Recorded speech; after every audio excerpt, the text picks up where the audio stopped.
with Renee.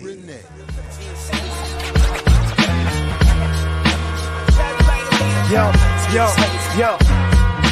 We wait all week and all day for more. Saturdays with Renee.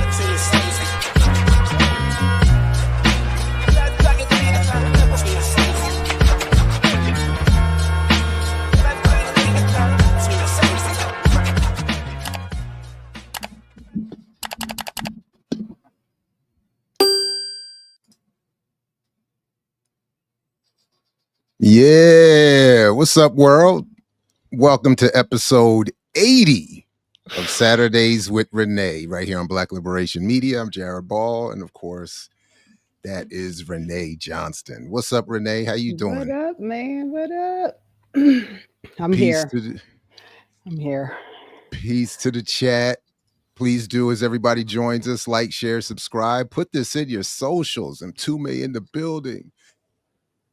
And let folks know to join you. Don't be stingy. Support the Patreon, blackliberationmedia.org for more on all the shows, the schedules, the ways to support. Yeah. My mother asked me a question the other day, and I was like, that's a really good question. I will ask Jared. And as you just said what you said, it reminded me that I have not asked you yet. So would it be wild for us to just randomly appeal this we can't make no money on YouTube thing? Like just to send a letter and be like, we've been demonetized now for this amount of time. Could it be reviewed again? I don't know. I can't imagine it would hurt. I mean, it's not like they can demonetize us again, right? Yeah, I mean, I don't think it could hurt at all. And right. So yeah, right. I don't shout know out, exactly. Shout out to moms, because I was like, that's a really good question. I have no idea. So let me just see something here real quick.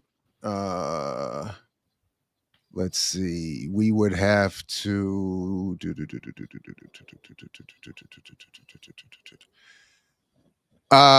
would have to find another, because off the top it basically is just it's done, and there's no even, not that I'm aware of, just quickly looking again, I don't think there's a direct pathway to again appeal an already disabled channel. But what can I, but that's all I can say. So sure, I'm happy to see if we can find a way to do it and somewhere to direct the letter, and but salute to the patrons. I do think that has been some of a balancing effort. Oh, definitely. And we would just have to rely more on that and encourage people to, as they feel comfortable and able, to drop what they can. And then we'll have to see what else is an option. I mean, we could do things for sure, like, no, I don't think you can do it through YouTube, but we could still, through the website and Patreon, we could develop some merchandise. We could, that's on tap too. I'd like to see us do more events. I agree. EYL doesn't exist anymore, but I think we were on to something with the live events. Live show, yeah. Yeah, and the one in Baltimore went very well. In fact, the few times I've been to that venue, I've never seen a bigger crowd. So yeah, I think there's an interest in that. If ideally, what I would really like to see, just now that we're doing this, would be a sort of randomized all-star kind of thing from the platform, where based on availability and maybe geography, various formations of folks on the platform could gather somewhere live, and or just do something where we were doing with EYL, where we just make the arrangements and go Right. and do what we can to balance out the cost, and dare I say maybe make $1 or $2 for the Right. platform. So, and I agree, I would love for there to be, I mean, we have the platform has viewership literally all over the world. Right. Right. So like, you know, I would love it if we did a Black Liberation Media event in South Africa, just as a off the top, you know, like, and do one in New York and do one. It would be great. So anyway, but yeah, but in terms of the YouTube thing, you know, and thank you, Cynical. I paid $30 for the Patreon to offset demonetization. We That really, is much appreciated. that's huge. Yeah. So I also pay the Patreon, which every now and again I'm like, I do too. I forget. I'm paying myself essentially, which is funny. Yeah. But And I see that you know, that alert, you've just paid Patreon, and I'm like, who? What? right. Every But now there are and actually again, there's a couple channels I support actually. oh yeah, I think I've got like 6 or 7, including I Mix What I Like is on my Patreon list. Well, thank you So very much. just saying for the record. Just saying for the record. Every now and again, my yeah. notification is your payment has failed. Which is good. I actually, you know, I don't know. I feel a little awkward about that. Maybe we need to come up with something. Do Look, something else. But here's my thought on things like that is, if I'm going to ask other people to do things, they should be things that I am willing to do. Right? So, you know, technically the money comes back to me at some point over the quarter or the month now that I'm doing this operation stuff. But like, I would actually feel less comfortable saying to people, give money to the Patreon when I'm not giving money to the Patreon, because it's not like right. I'm only on here once a week, so technically I'm supporting everybody else, right, while giving, which I'm good to do. Yeah, and I think part of the collaborative, collective, cooperative effort is that everybody chips in. Right. So that of course makes sense. Right. So yeah, and but yeah, anyway, so and thank you, Cynical.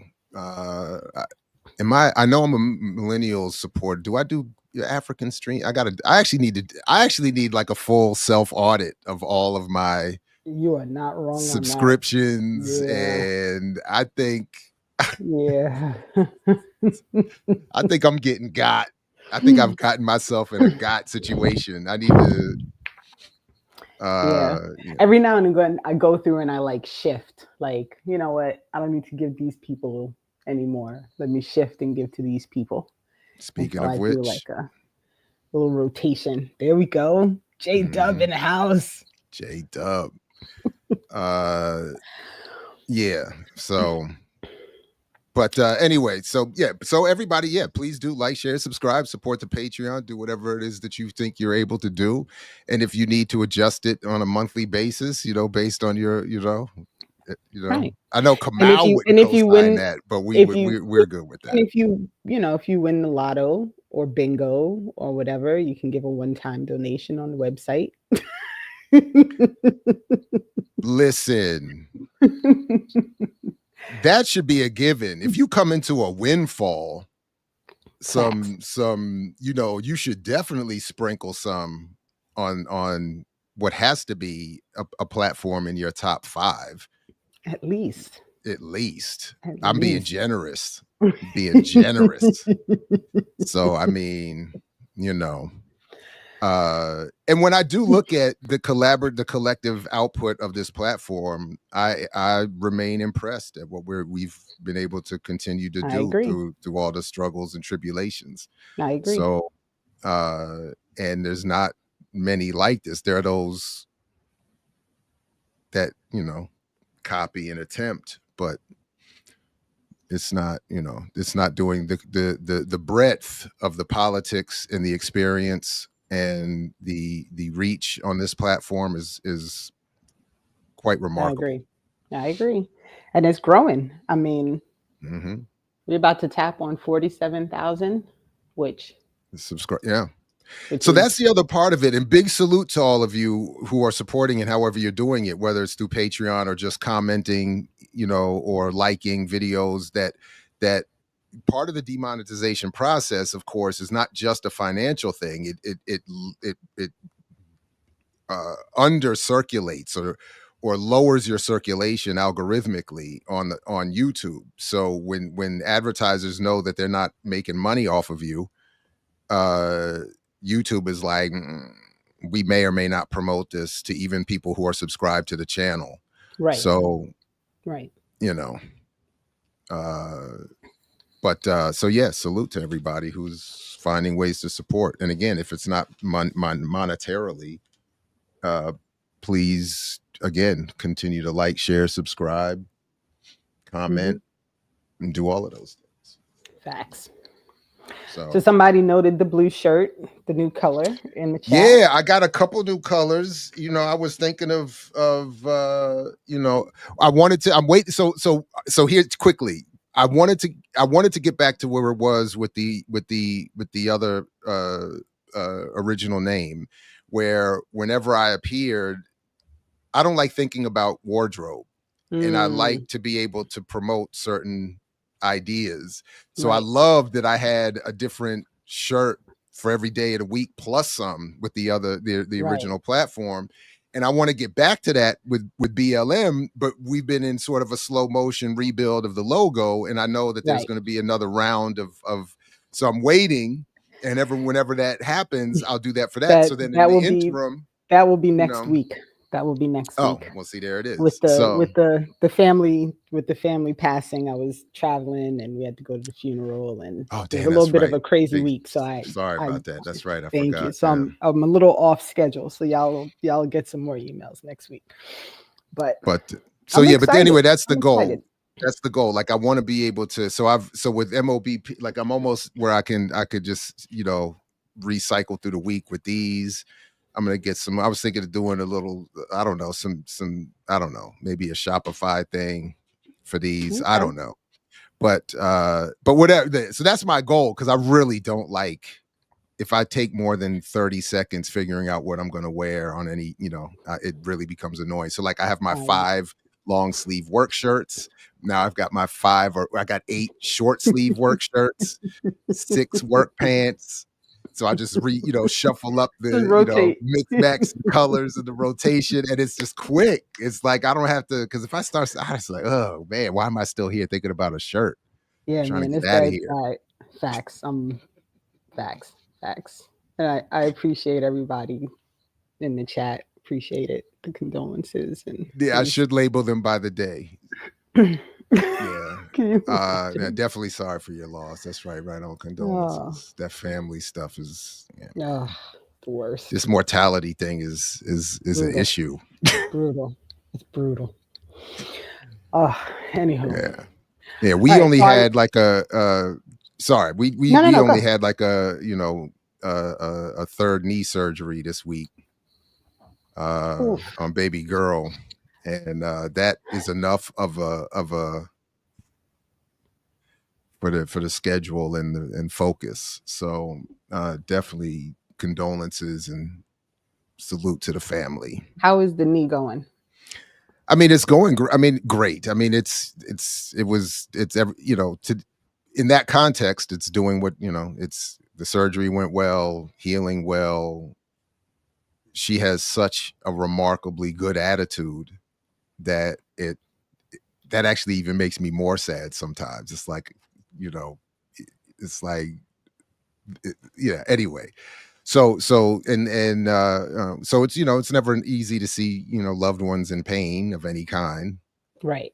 But, for the most part, it's doing what it's supposed to do. And we just get back on track with the rehab, and prognosis is set for her to be able to have a senior year on the field. So that's the goal right now.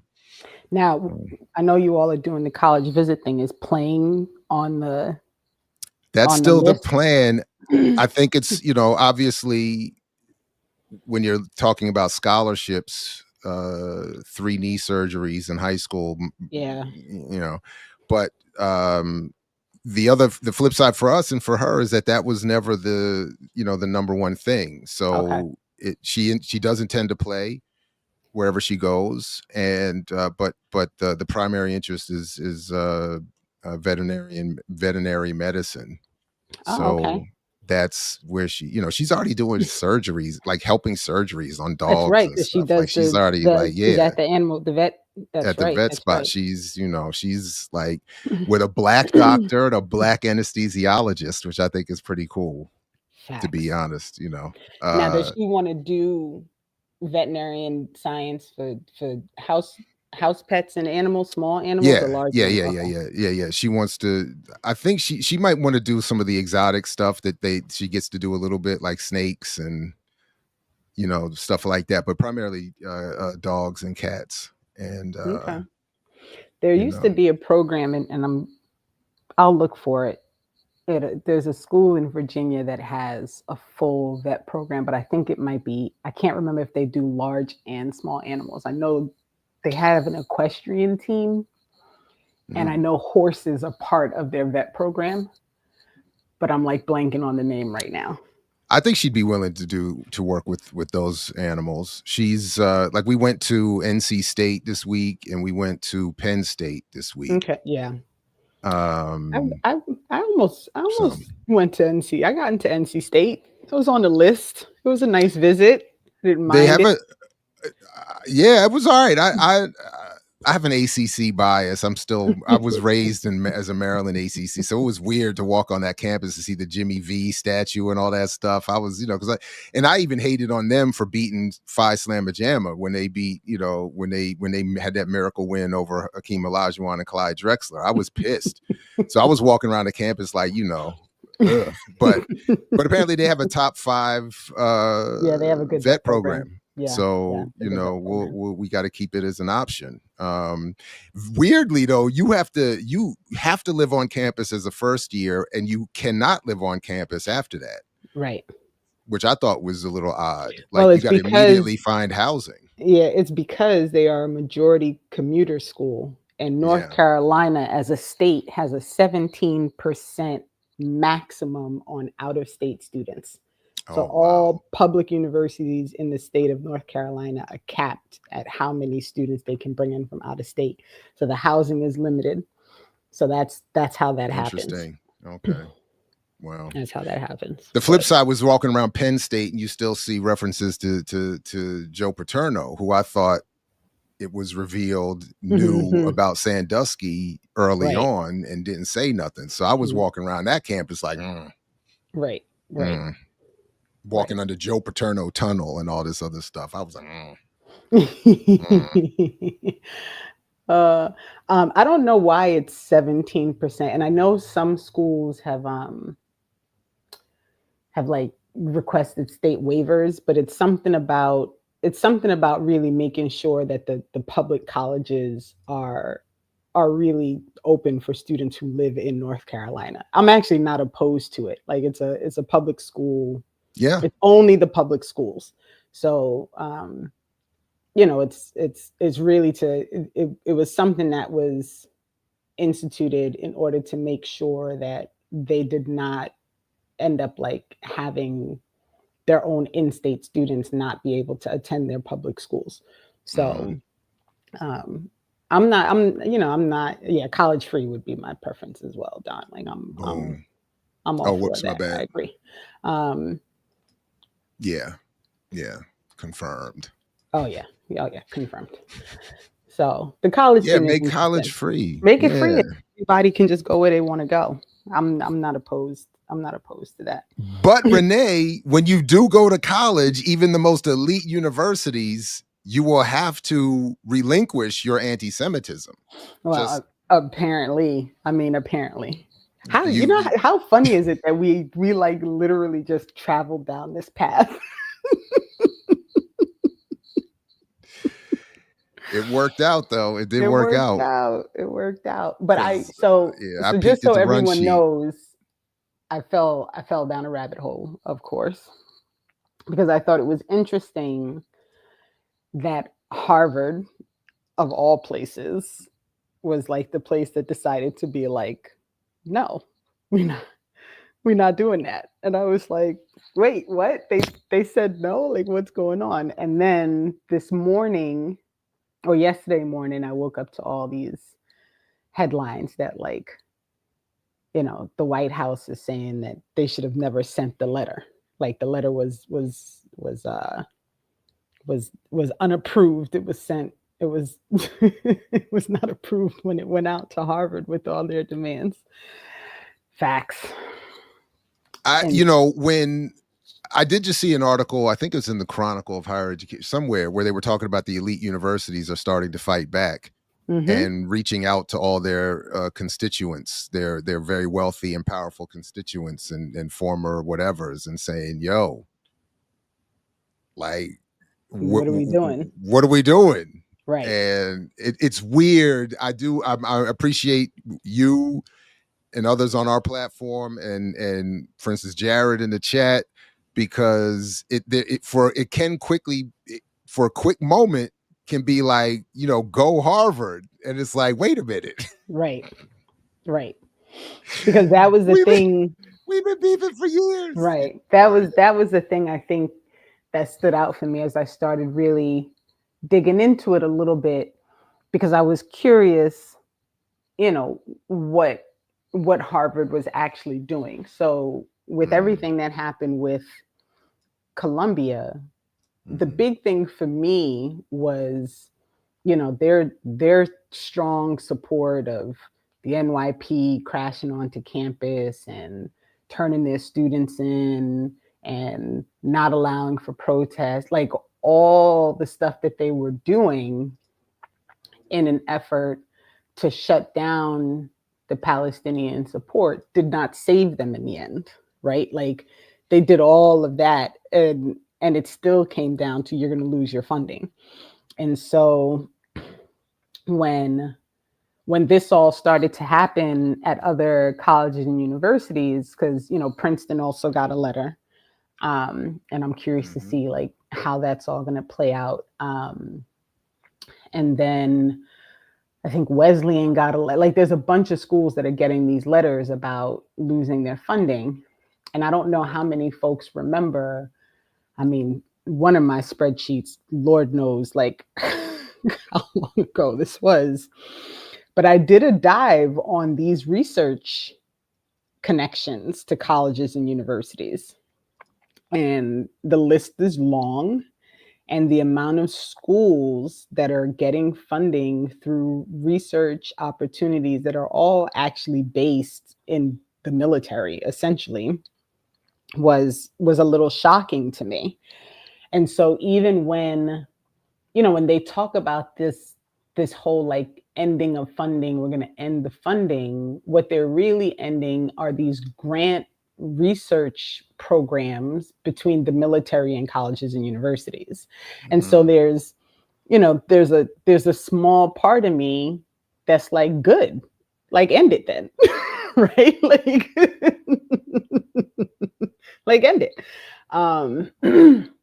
And so I started to really like read certain things, and I don't even know really where to start. There's so much, I threw so much on that run sheet just because I just like literally started to fall down this hole. Like, and you know how I get, like I find one thing and I'm like, well, what's this? And then it leads me somewhere else. But if you can pull up the letter that the White House sent to Harvard, because I was like, wow, they're really wild. Like they're totally out of control. Like what is going on with this? And so I think I was even surprised at like the outrageousness of the demands. No, this is the one. I think this is the one from Harvard back to the. No, you're right. No, you're right. You're right. I think so. I just wanted to quickly note this name here, which I saw immediately before I even read a little bit of the letter, a little bit before the show. And just as a reminder for all of those, Penny Pritzker and the Pritzker family are the Chicago-based real estate magnates who are largely responsible for financing Barack Obama's rise to prominence at one point. So, which Wow. is what we Okay. used to point out all the time, was always a contradiction, is he was supposed to be this community organizer, but this is one of his benefactors. So yeah, it's perfect that she would have her name on this. Of course. Of course. Mhm. So the letter outlines like the things that the government Oh, wants. sorry, Renee. I'm sorry.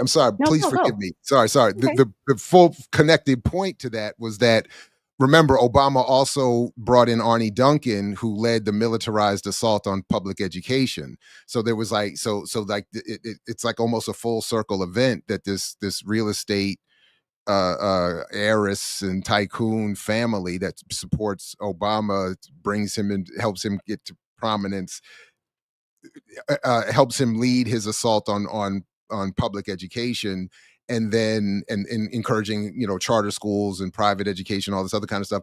And then we get her coming back here as part of this effort to lock down academic freedom at the highest levels of education. So sorry about that. Okay, yeah, that was the No, all circle I was good. trying to All draw. good. I just want us to like really take a look at this thing because it really is it's like outrageous in a way that I I'm almost like I don't even know what to do with this information. So the letter goes into what the government wants Harvard to do.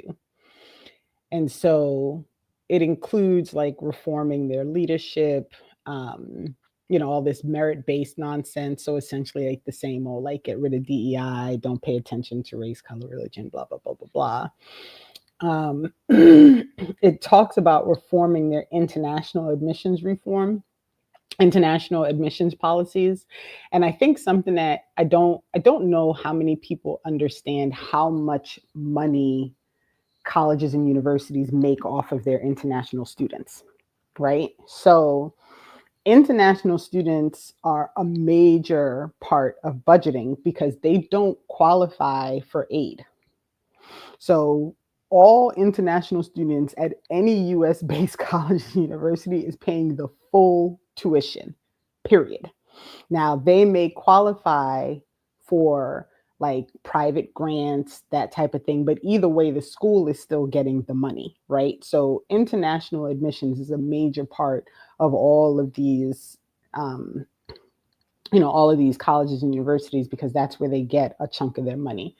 So, I I firmly believe that part of the reason that this pushback is happening is because Harvard is not trying to lose their international students. Do you know how many international students are coming into Harvard and paying full tuition because it's Harvard? So we'll just put that out there as something for people to keep in mind. Um, this next thing on the list I thought was very, very interesting. Have you heard of this viewpoint diversity in admissions and have you ever heard of this viewpoint diversity?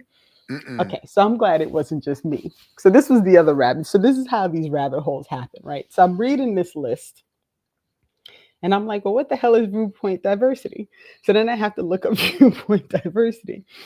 And on its face, viewpoint diversity is not, from what I can gather, it's not the worst thing, right? Because essentially it's like you shouldn't just have students and professors and deans that all that are all from the same point of view because then you're lacking the ability to engage in actual conversation, right? The problem is that the White House's version of viewpoint diversity is you need to have more people who are hyper Christian, blah, blah, blah, blah, like right leaning because there are too many liberals on campus. That's essentially what they're looking at. The real problem is that colleges, universities, even K through 12 in general, they're not really places realistically that that support critical thinking, that support engaging in like higher level conversations. Like they don't actually support any of that to begin with. So if we were to really engage in this theory of viewpoint diversity, it would mean that you also include the voices of Palestinian professors, right? Which is not really like what they're talking about. You know what I'm saying? Like so, but I had no idea that this viewpoint diversity was even like a thing. Like I was like, what? But I thought it was interesting this whole thing about like an external party. So the university for the viewpoint diversity, it says by August 2025, the university shall commission an external party which shall satisfy the federal government as to its competence and good faith to audit the student body, faculty, staff, and leadership for viewpoint diversity, such that each department, field, or teaching unit must be individually viewpoint diverse. So I'm curious which companies are now working, getting grants, getting approvals, getting certifications, whatever it is, via the government in this particular thing so that the government can then slide all these contracts to these like right-wing weirdos so that they, they can like take over at colleges and universities. You know what I'm saying? Like it's just it's a wild, like it's a very interesting, you know, I'm very curious about like how far this is gonna go. And then it goes into reforming programs, to stop anti-Semitism, and it has a whole list of the colleges and programs of study at Harvard that it deems as like being concerning with regard to anti-Semitism. Another external policy, ending DEI, ramping up your student discipline. I mean, this is a long ass letter of demands upon a college and university that is, let's be clear, a private college and university regarding what they must do in order to make sure they don't lose their funding from the United States government. Yeah, I mean, again, I think it's remarkable, and I think it's on the one hand fascinating to watch different segments of the ruling elite fight it out, and you know, um, and but again, back to something I said earlier. One of my concerns in reading through this and in listening to you is that the defense of academic freedom, the idea of academic freedom, or the civilizational necessity for organized study for just human survival and advancement, is being left and dependent upon a battle between Harvard and the Trump administration. That is, I don't know, for me, some sort of renewed a new way to wake us up to how bad things are, Right. because again, if you're talking about the perspective of just the fields I'm involved in, media and Africana studies, Harvard has not been necessarily the font of the most free and intellectually stimulating ideas. Right. So the idea that it's now, but it's remarkable. I mean, that they have what is it, a $50 billion endowment?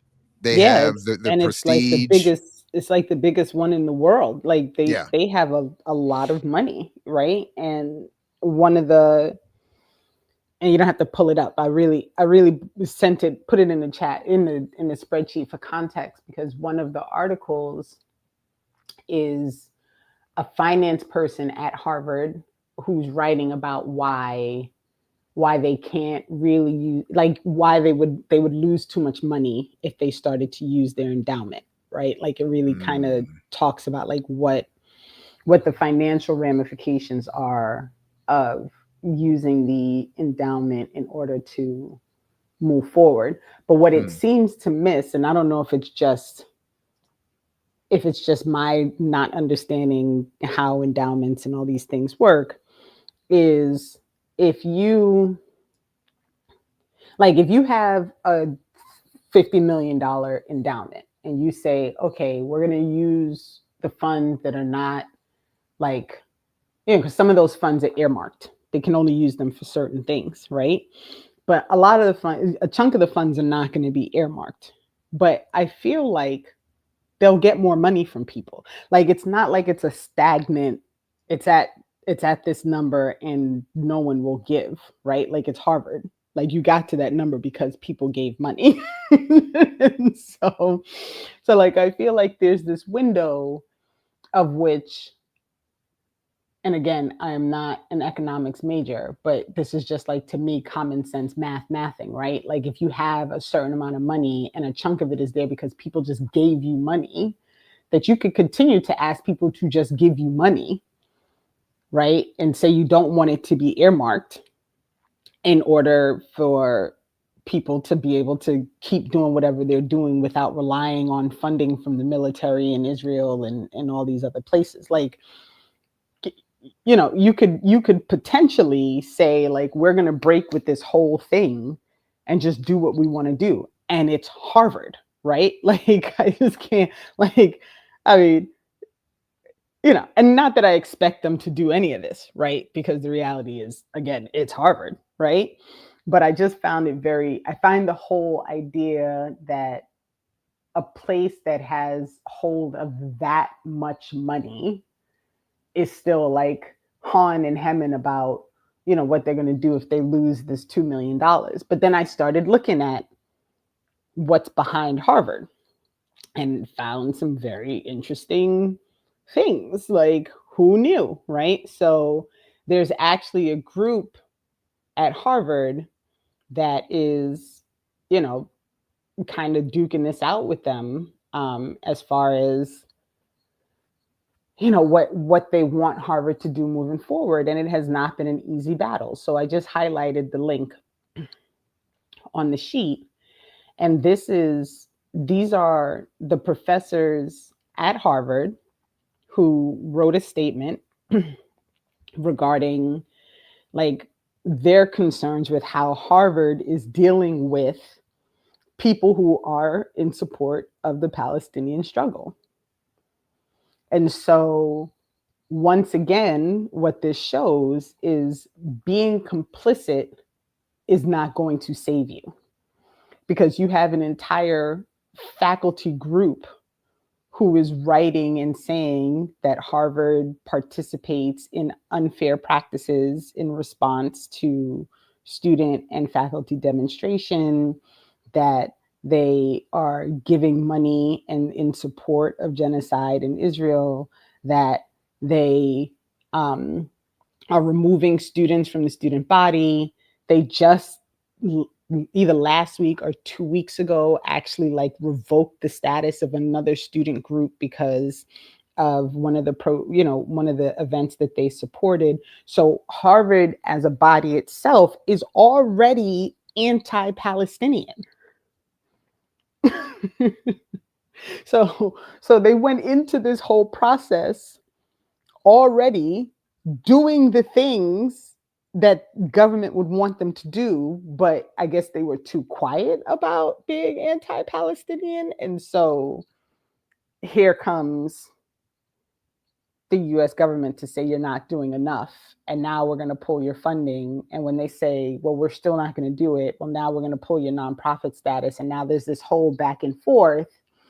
And now all of a sudden the White House is like, oh, well, they shouldn't have got the letter to begin with.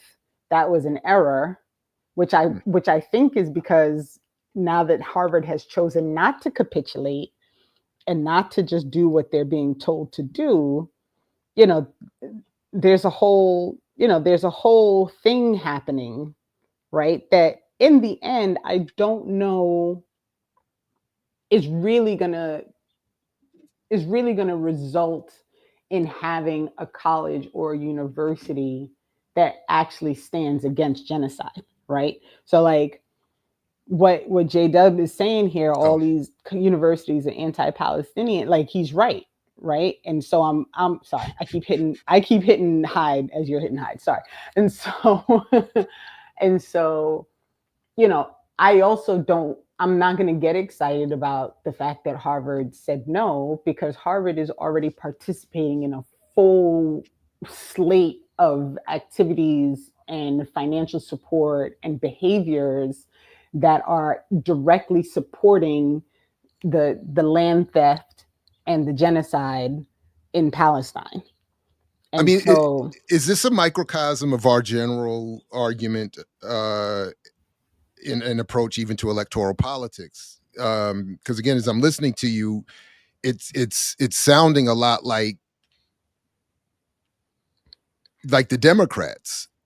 right. In other words, we're not mad at being anti-Palestinian. We're just mad at being told to be anti-Palestinian the way Trump is telling us to be anti-Palestinian. Exactly.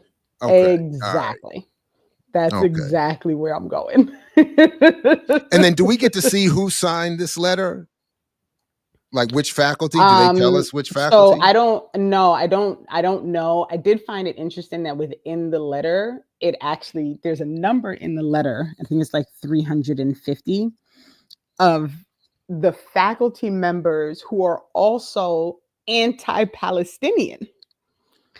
Mm, So it points out that students are in danger from the faculty members at Harvard who are also not in support of the Palestinian struggle, right? One of the links, and this is a letter from, this is not a new letter. mhm. One of the links in here, though, is about a resident hall advisor who was basically suspended indefinitely because they participated in a die-in. And there were letters sent to say, like, how the students were afraid of this person, and the same nonsensical behavior of you punch somebody, and when you get punched back, all of a sudden you're the victim and you don't understand like why that person had to participate in violence, right? And so there's some interesting things happening at Harvard, and I thought that the group here, and I'll highlight the article because this just happened at the start of the month. Um, there's a group that's now on probation at Harvard. This has happened since all of this stuff has been going on between Harvard, like all these conversations, and they put the group on probation. This wasn't the hands off Palestine rally, was something that the student group was doing in support of a rally. It wasn't actually their rally, but Harvard took that opportunity to suspend them and to cancel all of their events that were upcoming. Mhm. So this is happening on Harvard's campus while Harvard is in negotiations with the government just before they get their letter saying that they're going to, lose all their funding. And then in response, Harvard is saying, well, we're not going to do that. But Harvard is also at the same time, the very thing that they're fighting with the government about, as you just explained, like it's all smoke and mirrors, because they're participating actively in shutting down the pro-Palestinian movement on their campus.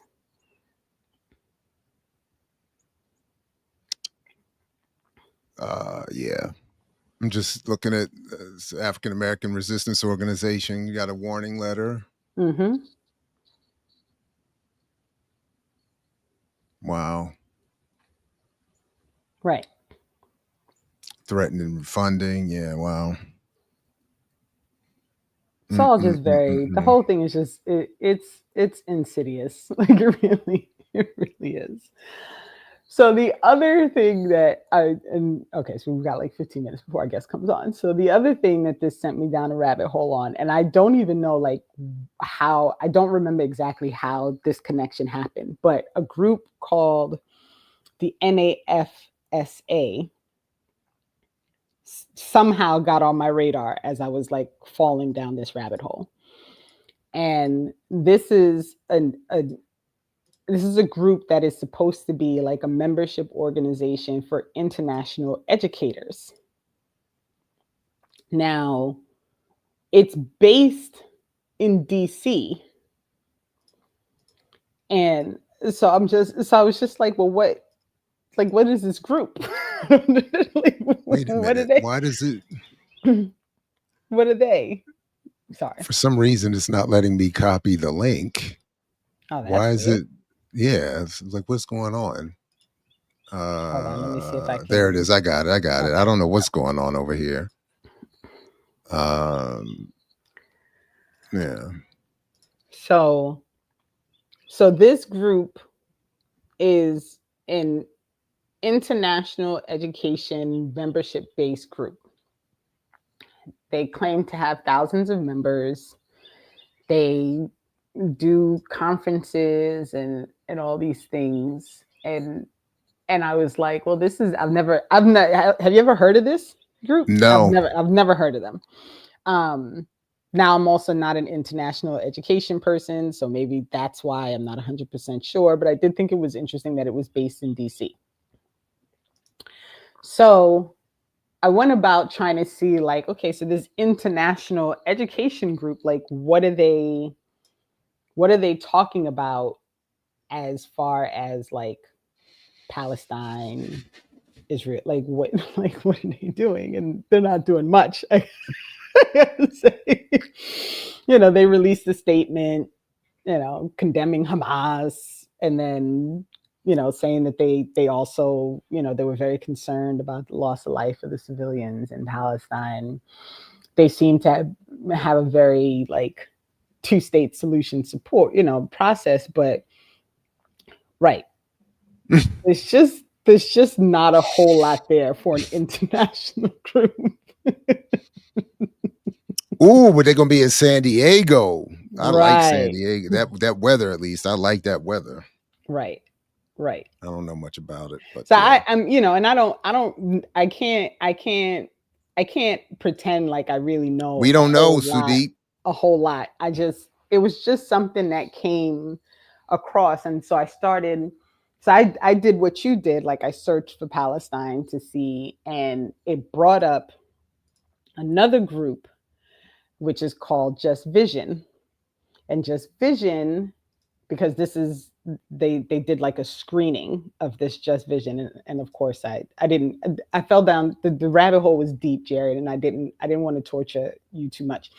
And so this group is run by the thing I just dropped in the chat is their like their team, right? Like who's behind their group. The person who started this group, who's the founder, is named at the bottom. And she's, I guess she does movies and productions and all these things. I've never heard the name before. So I'm like, well, who is this woman? Right. And so, you know, she's got awards. They've got this new movie out, you know, all these things. And I'm like, okay, but who is she? Where she's from? So I Google her because I'm trying to figure out like what's her story. So her story is she's from Canada, but her father is an Israeli.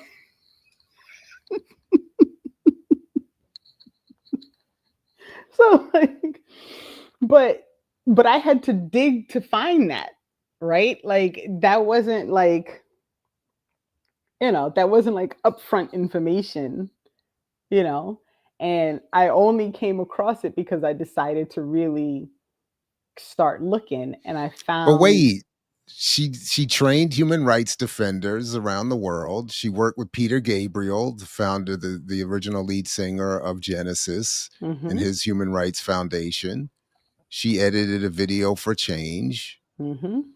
and she got the King Hussein Leadership Prize. There you go. And So so, right. what could be So the none of problem? that gives you any information. So if you go to Oh, the new link in the chat that I just dropped for you. oh, who knew?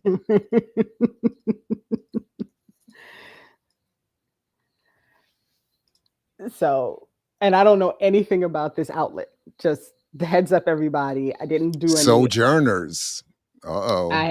I have no idea anything about this outlet. But in this thing, it clarifies that she grew up in Montreal, that her father is from Israel, that she was raised in the traditions. It's just so like you start. I guess my point to all of this is as you start really Oh, the engagement with the Holy Land. Oh my goodness. Oh, wait. So what is this film and counterpoint about Israelis and Palestinians who have lost family members, land, or liberty? So so Israelis have equally lost land, family, and liberty? apparently. Who It's just knew? This is so right. fascinating. It is so fascinating. And so, as I started just really following the trails for things, what I'm really pointing out to people is in the end, like you really have to dig deep to figure out what's happening behind the curtain, right? And so if you just look at Harvard on the surface as a group that's like standing up to Trump, it could get really easy to like get excited about what they're doing if you don't understand what they were doing before this battle became a public one, right? And if you just look at the group, that Just Vision group, and you see like what they promote as their documentary list that includes like these documentaries about the Middle East and these things happening between Palestine and Israel, and you don't understand that the founder is a child of Israel, you may really like lose some of this, right? Like it's just so insidious. It really, really is like how deep you have to go to understand once again that it's all propaganda, right? Like it's all in the end, like multiple attempts from multiple fronts to confuse and overwhelm and to never actually provide you any real information. It's wild. It's wild. But that was my rabbit hole this morning, y'all. I got nothing. I was so this whole thing with how education is being like is becoming another battlefield for stomping on the lives of Palestinian people is infuriating for me, right? And so, for all the complaints that there are about the education system, and I have a whole list of them myself, there's multiple stories that we are not allowed to get into yet, and so there's so much also happening, like in my own life as this stuff all plays out. But understanding that for all the faults of the public school system and all the problems of the public school system and all the problems of the college and university system and all of these things, that these places that are supposedly that are sold as places for people to grow and to learn and to engage and da da da da da da are becoming battlefields to support genocide. Like how what I don't even like I don't what like I don't even like what do you do with that? I have no idea.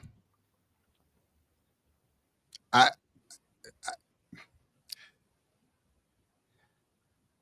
I mean the standard, always the standard response. I mean the we have to find better ways of organizing media and press and discussions around these things. I don't agree that it can be ignored I 100% because disagree with that. the tentacles of it impact us one way or another all the time, and we often don't.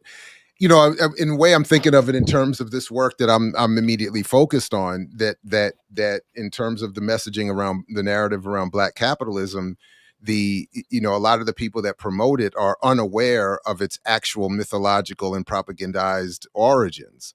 So, and yet are obviously wildly impacted by the narrative. So the same thing happens here. You have surface level, nominally concerned human beings offering their involvement and expertise in addressing so many of these horrible issues facing humanity around the world, and yet their politics, their biases, and worse are not considered, yet they have enormous resources and reach. So I mean, again, I see it in the classrooms all the time. Aside from what I just said in terms of my work or anything else, students come into the classroom constantly regurgitating ideas that they don't understand where they're coming from, or they're following people whose politics they don't understand or whose influences they don't understand, and so on and so forth. You talk about a rabbit hole. I just crawled out of an archaeological rabbit hole inspired by nonsense around new mythologies being promoted around quote unquote finds surrounding the Pyramid of Giza and the lost world of Atlantis. And you have people being promoted on very popular platforms, Joe Rogan and others, who are going around talking about aliens built the pyramids, and this underwater civilization brought agriculture to human beings. And meanwhile, all these even well-meaning people are picking up these myths and don't understand the very white supremacists. And just to shout out this archaeologist, he comes across initially as a kind of a corny, stereotypical white, university professor, but this dude Flint Dibble, who has been part of this archaeological community trying to combat the nonsense, was making a similar point, that people are coming into his community of archaeology as students and others, carrying with them this very white supremacist baggage that they don't realize has origins in this attempt to deny African people any civilizational contribution by saying it's aliens and white folks that built the pyramids.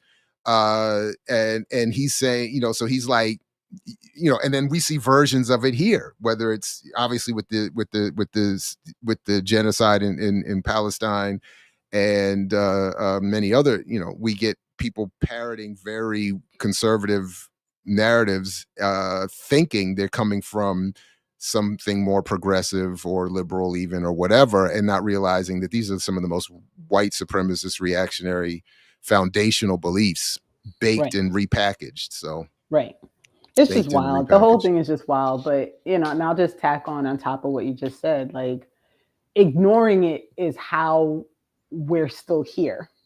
Right? Like, people not paying attention to how these systems and policies and the media outrage, like how all these things manifest from simply like, let's just keep them all spinning and dumb and worrying about paying their next bill. Like, we can't, if we allow that to happen, to me, ignoring it is just as bad as like participating in it, because how do you stop it if people don't understand what's actually happening? Like, that's the whole point, is to understand like what actually is happening. So I don't know. Well, so look, our guest is here. I'm gonna so folks, we're gonna invite you to, again, like, share, subscribe, support the Patreon, blackliberationmedia.org. do what you can to materially or immaterially support the platform through comments, shares, likes, etc. Thanks to all those who continue to do that and support us through Patreon and elsewhere. We're going to take a very short break and come back with our guest that I will let Renee begin to build, with whom I will let Renee begin to build while I take a slightly extended break, longer break. And I'll be right back, but we'll be right back, and then I'll be right back. Saturday with Renee. What's up, good people? Thank you very much, Michael, for joining. Michael, do you have a preference? I don't really have a preference. Go by both. So everyone, Michael Sampson was actually recommended to us to bring on to have a conversation about his organization and what they're doing. And so typically, I don't know if you watch on Saturdays at all, but generally we like to let the guests introduce themselves and talk about their history and their group and everything. So I'm going to turn the mic over to you, and if you wouldn't mind telling folks who you are, what you do, and how we got here. All right, I appreciate it, and I thank you for having me on. Want to definitely, I think it was Xavier Green. He's a member of the Jacksonville Community Action Committee here in Jacksonville. So I guess I can start. I guess my name is Michael Sampson. I'm one of the co-chairs of the National Alliance Against Racist and Political Repression.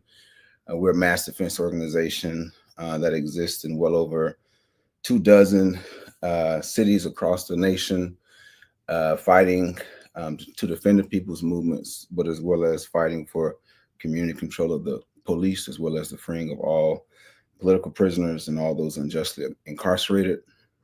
We've existed since 1973. We were originally created as the Free Angela Davis Defense Committee, which was formed, during this period of harsh political repression of the Black Liberation Movement. NARPA was born, and we had our refounding in 2019, which I believe 2,000-3,000 folks from across the country came to Chicago, the halls of the Chicago Teachers Union Hall, where we all came together, refounded the Alliance. And since then, we've been in motion and been active in various capacities. Locally, I work with I'm the executive director of the Jacksonville Community Action Committee, and we fight for police accountability, community control of the police, as well as an end to racist policies that affecting the people of Jacksonville, all working class and oppressed people, particularly Black people. So with the National Alliance, we are Black led, and we've been very active in regards to fighting for community control of the police. Our motto is families are what guide our movement. We do believe in building a mass movement, fighting against police crimes that occur every day. We see police crimes as sort of the cutting edge of national oppression that exists on Black people throughout this country. So a way for us to organize and create the movement space for us to organize around other issues that are affecting our community is we have to get the police off of our neck. And through community control of the police, in which the people are empowered to have control over their own community, through fighting for community control of the police, through fighting for a system in which the people are back in power, we believe that we'll be able to be successful in bringing democracy but back to our communities in a way in which we have a say in how things are being done, and we can continue to fight for justice and liberation and fight for self-determination, which we've been deprived of for so long. So that's really what we do. With the National Alliance, obviously I can get into particulars about campaigns and whatnot. We recently, this past year, in December, here in Jacksonville, we brought around 300 folks from across the South and some folks from across the country. We had our first actual Southern Regional Organizing Conference, in which we was able to bring together various forces. We're trying to build a movement, and we understand the particularities of racism and national oppression in the South. You know, the birth, the home of slavery, but also a place where, you know, Black Americans are particularly deprived of our democratic rights. So it's also important for us to organize in the South and build a movement in the South. So we brought forth all these people to build together, learn from other struggles. You know, we had workshops around community control of police, what are folks doing locally, fighting around these cases of injustice and tying it back to the broader picture of racist policing and criminal injustice that we see every day, which was great. Folks were able to learn from each other, which was awesome. And we had different groups, you know, came out, obviously, you know, Black Agenda for Peace and other like-minded organizations came out. We had a workshop around freeing political prisoners, fighting against mass incarceration and whatnot, workshops around housing justice and other struggles that we take part in. And I think that's really the main thing is we're trying to take part in building a mass movement.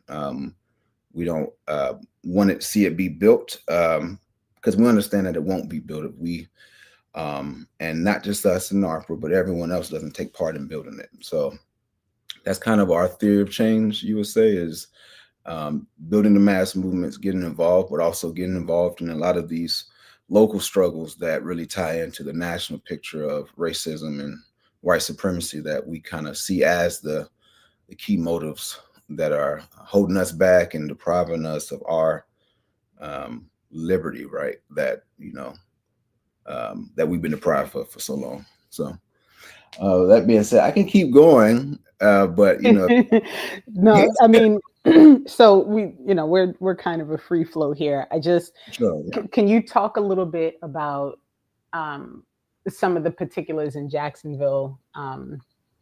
Florida is an interesting place as always. I don't know if there's a specific new or old local fight that has kind of been in the center of what you all are working on. So Jacksonville, you know, I'm from Jacksonville, born and raised. So I actually moved back.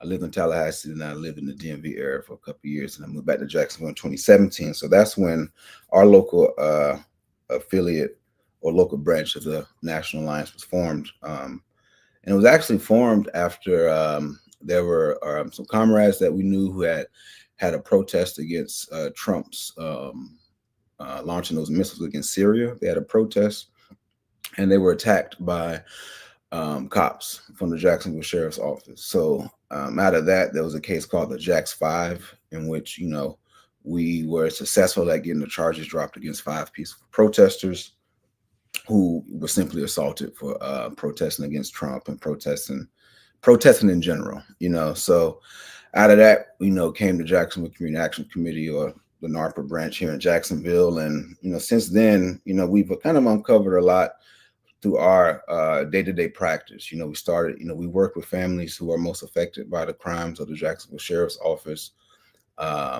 You know, currently we have a campaign to build for a public safety committee, which is our version of getting towards community control of the police. One thing we've learned through practice, right, is, you know, how repressive these laws are and how caked and built in they're in, even compared to other places, you know, like Minneapolis, like northern cities. You know, like, I think you have to, the South is the South for a reason. It's not just because it is a place where a lot of horrible stuff has happened. It's, you know, like, you know, we know with Jim Crow, you know, we have relics of that still exists. So, for example, Florida has a law called the Florida Law Enforcement Officer Bill of Rights, which was created in around, you know, 1970. So we have to think about the context in which these laws started expanding. You know, this was when political repression was at its highest, following the Black Power movement. You know, cops were trying to protect themselves, so they created an extra level of due process that they have, that in which, like, if they kill somebody or shoot one of us, they don't got to talk to nobody, right? Like, we shoot somebody on the streets, cops put us on the ground, they can, you know, mess with us, try not to curse. They can mess with us and hurt us, right? And Don't feel obligated to not curse. You're yeah, you're good. You're good. try to keep it PG. Yeah. We can lawyer all that jazz. Police officers is different. Like if they shoot somebody, they shoot one of us, they ain't got to talk to nobody. They can be quiet for I think up to 14 days. They can see all the evidence above them that's presented against them, right? Due process. So they get an extra level. So they meet with their lawyer, see the evidence, and that's how they come up with their story. So they already have an advantage when they're being investigated by their own agency and stuff. So through working with these cases, we saw like, okay, we have to deal with this statewide law. Like it's caked in and baked in Florida that the state has been centralized in such a larger fashion in terms of preempting, a lot of our local struggles, right? Like in Florida, you can't, in Jacksonville or Miami, in Miami, you can't fight for rent control. Why? Because Tallahassee has to approve. You can't fight for a minimum wage that's high in Tampa. Just Tampa, you can't fight for that. Why? Because Tallahassee has to approve. And you have to think how it's tied to this extra level of policing and whatnot is tied to the economic base. But then let's stay in Jacksonville. In 1968, Jacksonville became a consolidated city. So what did that mean? Jacksonville was always a Black capital of sorts, especially after Reconstruction. And Jacksonville, the urban core was Jacksonville. It was Black. It was Black neighborhoods. You had like Black economic zones, the Villa. These, we was when and to say it when Black people were allowed to participate in capitalism, right, without white supremacy, attacking us and whatnot. We was able to build businesses and whatnot. That's kind of the experience. But then what happened was in 1968, Jacksonville was consolidated. So what did that mean? It meant that the surrounding rural areas where you had a lot more Klan activity, a lot more, a lot of different activity that occurred, they all became Jacksonville. So what it did was diluted the voting population of Jacksonville to include broader rural areas, which in theory took away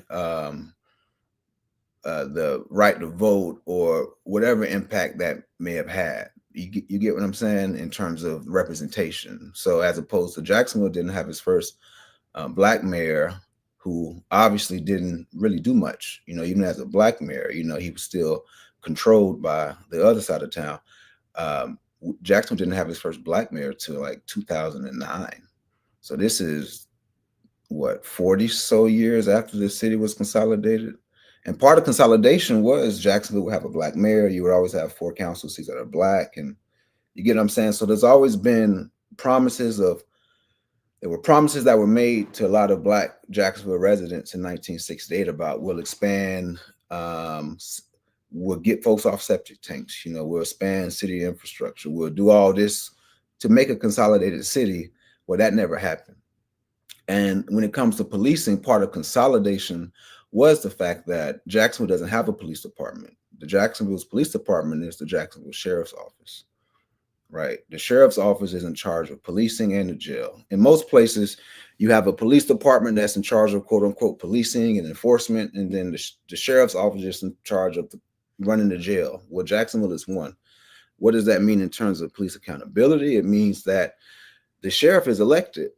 So he or she is not selected, and his boss or her boss is the governor, right? So Jacksonville has like 2 mayors almost, or 2 power players. It's the sheriff and the mayor. The sheriff has the power to approve the budget, right, and sitting over and create the budget. But that's really the only power the mayor has.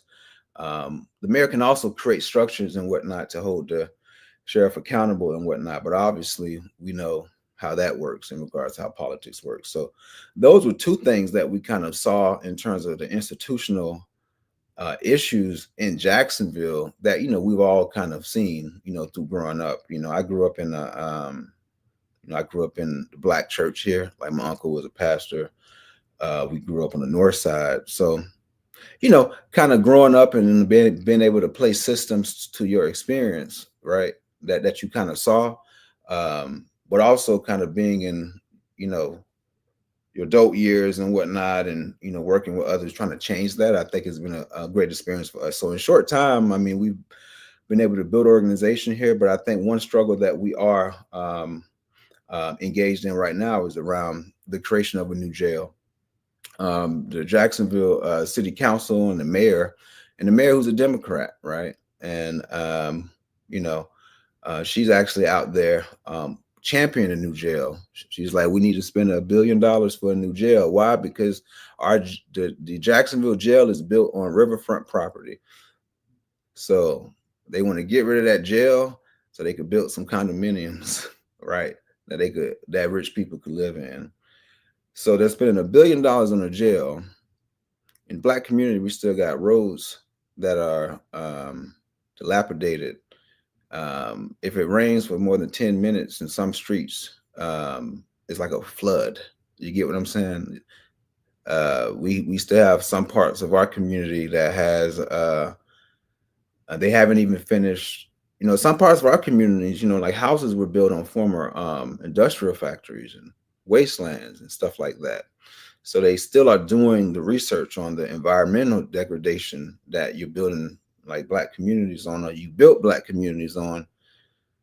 So many of our area codes have such a high unemployment rate, lack of development. I think there's just been a lack of city investment in our communities all across the United States, but particularly in Jacksonville. And it's been at the expense in which it's one of those situations in which I spoke about consolidation earlier. It was Black people's tax dollars that was used to build up the white parts of town, to build up their roads, to build up their areas and whatnot. And that all ties back to self-determination. It all ties back to what do we have control over in our lives. And it's clear that in Jacksonville, if you're Black, you really have much control over nothing. And that's tied to how policing works. That's tied to how city funds is being built. So our campaign around the jail is, no new jail. Invest that money in our community. On top of, we're working with a family here we work with various families who've lost family members to police crimes, but one particularly, there was we had a rally last week with a couple hundred folks came out around a guy went to the jail. He died 4 days later. 9 correctional officers are on leave. His name was Charles Fagart. So we rallied with that family last week. We're demanding that those officers be held accountable, be charged, as well as the release of all video footage. And that ties back to our broader idea of, we engage in these local struggles and local cases to really draw out how the local is tied to the general issues that we see with racist policing, with a lack of police accountability, with the lack of power dynamics in regards to our communities and others. So the local cases are important because the families are the ones that fuel our movement in a lot of ways, push our movement forward. And we know more than anything it is stories that helps paint the picture of our movements and helps grow our movement and helps get others engaged in our movement. And at the end of the day, that's what we want. We want to build a mass movement because we know that it isn't just about this campaign or that campaign. It's about the motion that we're making through all these campaigns and getting the people involved and knowing like who's their enemy, who are the forces in your community holding us back from, getting liberation, from building organization, from getting healthcare, from like who are the people stopping us from feeling safe driving down the street, that's all a part of it. And I think that's why we've been successful here in Jacksonville. But I think that same theory is why we're successful elsewhere, just trying to build the movement, working with the people, learning from the people. But keeping the struggle going, keeping the moving the struggle forward the best we can. No, right on. Thank you for all of that. If I can, well, one, I just wanted to shout you all out because I noticed on your website that you point out that, as you mentioned, the organization's founding around support for Angela Davis, but on your website you remind that she herself was in some ways connected up with Jonathan and George Jackson. So that just selfishly for me is always I like that you all remind people of that. But the other thing is I'm curious because one of the goals certainly that I know I have for what we're doing here is to sustain some sort of conversation around how people are going to engage electorally, or how they see policy functioning in the work that they do. Not to say that voting is the answer or our revolutionary aspirations are found in that process, but because it takes up so much time in the consciousness and ultimate political work of so many. Do you all have any particular, to the extent you haven't said it, policy and or electoral strategies meant to support the work that you all are doing? Yeah.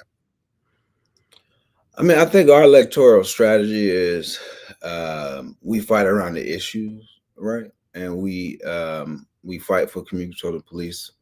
We fight, to end unjust incarceration and mass incarceration. We fight for the families who are trying to fight for justice for their loved ones who've been hurt or injured by the police. And I think we allow that to guide, who's on our way and who's not.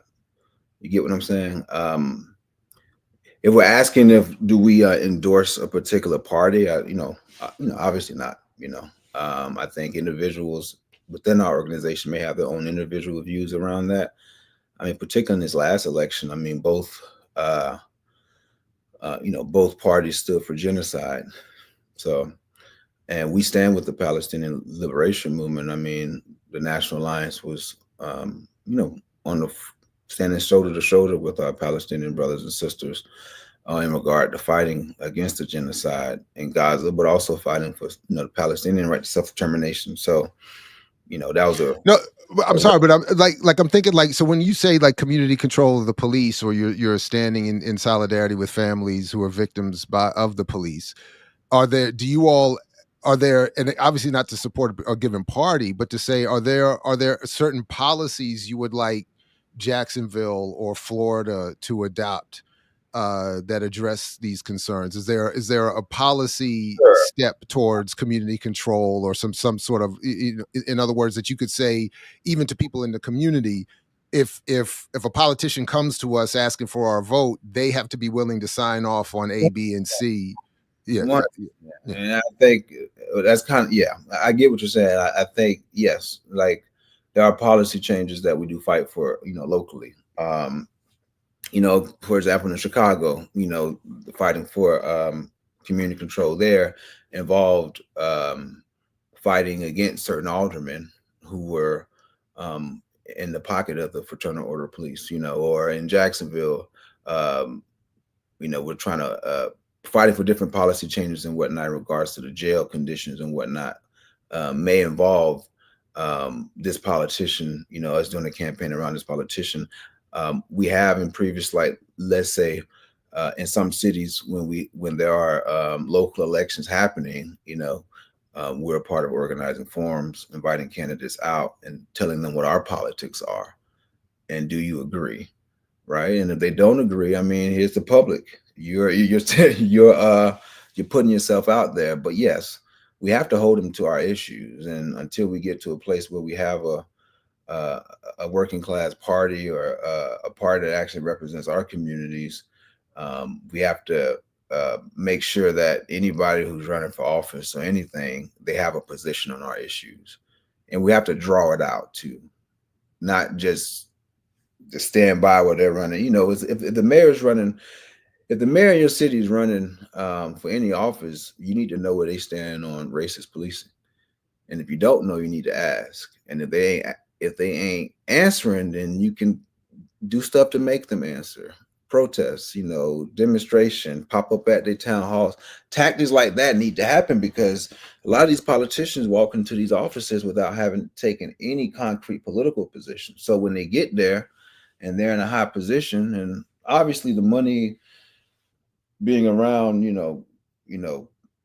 these, electoral politics, whatever we may call it. I mean, that has its own, circumstances. But if you haven't held them accountable at the lowest level, so they know that we exist, then we're not going to be able to get them up there. You can't hold them accountable after the fact. That was a big narrative. We was like, we can elect and hold them accountable.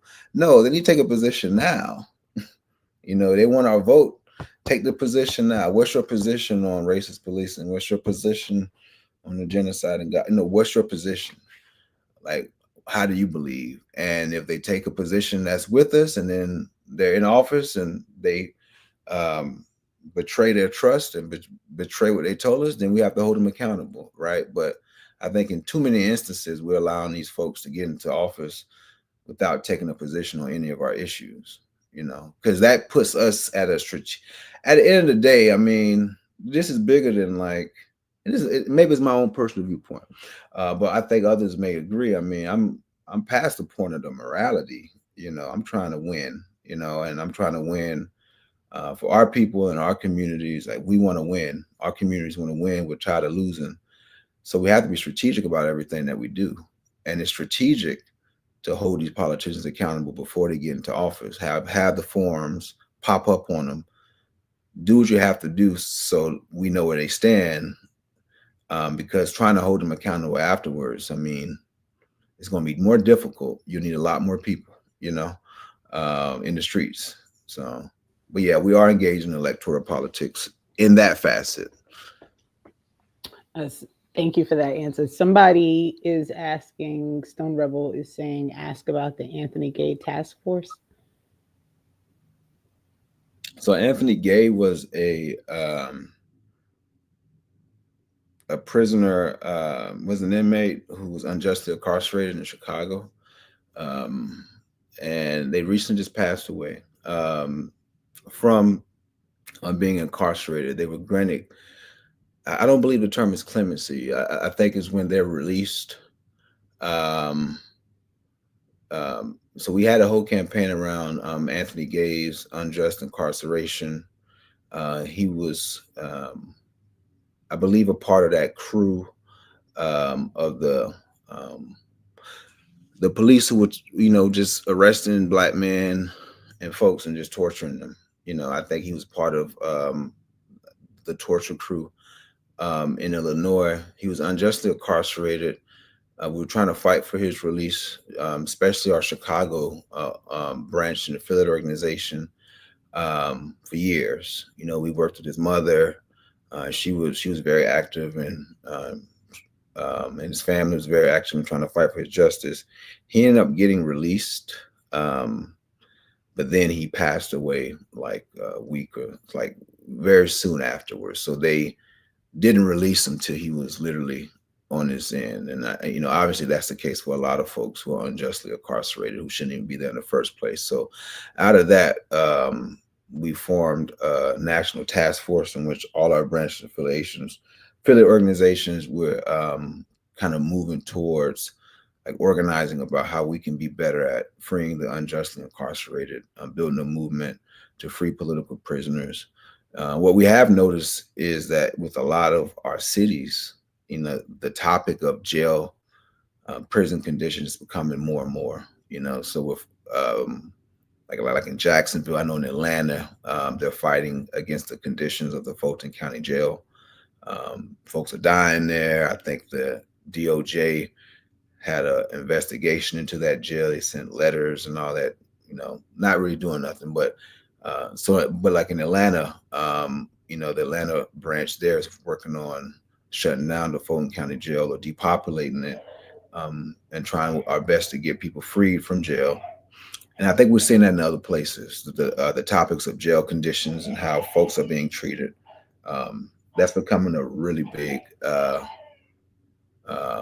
point of struggle, I think, that we're engaged in. And,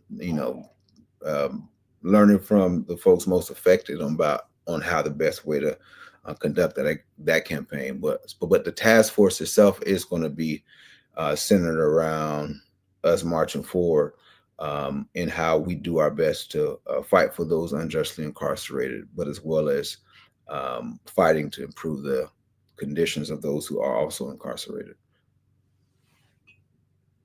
Can you talk a little bit more about, because this is the part of it that for me is really interesting, engaging with like the families and the community specifically, and it not, for me, what I find disturbing often about organizations is like, they're sitting in their offices and they're making their plans and they're writing their things and whatever, and then no one's actually like on the street having conversations with the people who are most impacted by the policies and decisions that are being made. And so I'm curious about what work you all are doing to actually engage with the families, to actually engage with the communities. We talked with Leaders of a Beautiful Struggle a couple of weeks ago, and one of the things that I truly appreciate about their work is that they are in the community and they're doing the work in the community and with the people. So I'm just curious about like how you all like, what you all do in regard to that. Well, one thing I will say, I think, the National Alliance and all our branch affiliate organizations, we're mostly 100% volunteer. Like we're not, if folks have any nonprofit status, it's just so they can get donations, like similar to us in Jacksonville. We have no staff. Any grants or money we raise goes to our organizing. And, it goes, at least in Jackson, it goes directly back to the families. We raise money so that when a family son gets killed by the cops and the cops are telling them it'll cost $500 to request body cam footage, we can get them that $500. That's what we spend our money on. So I think I think a lot of times you deal with organizations that, and there's nothing wrong with raising money as an organization, having staff. I think you need to eventually, any organization gets to a point you have to do that to have folks full-time dedicated. But I do think that like everybody in our organization is working class. We have jobs. And I also think that kind of roots us into the communities in a lot more ways than I think of if you have a budget in which you're working out of an office, and a nicer office, and you're kind of, I think it's not as natural. But obviously there are orgs like you mentioned that have that, keep the same, ideological focus and do good work. Usually we're working with families, we have intakes and whatnot. So like usually if there is a police killing or police shootings, families, through our work in the past couple of years, and a lot of our Sydney's families will reach out to us, and we engage with them. We meet with them. Part of my theory of change is always, folks always kind of talk distinct from the community. Like the community need to do this, and then like I think in my mind that doesn't need to be like that. The organizer doesn't think about like if you're organizing your community, you think about your community. You ain't thinking about the community or that. You know what I'm saying? Like you're kind of immersed into what's happening day to day, which is helpful. But also like working with the families, engaging with them, seeing what their demands are, meeting with them, providing direct support if you have the ability to. And a lot of times in these cases, there is money that, for example, the state allocates towards victims of shootings, but they don't include police shootings. So a lot of these families, they are going through, when you lose a loved one, you're going through the whole process. Wait, I'm sorry, real quick. Can you explain that real quick before you like say it again and then explain it, please, because I made the same face Jared just made. I'm like, wait, what'd you just say? Can you explain that a little bit? So some state attorney's offices or some local municipality, they have, and maybe the state of Florida has like funds that people can ask money from if they are a victim of a shooting, of a violent crime, like their family, like family funds.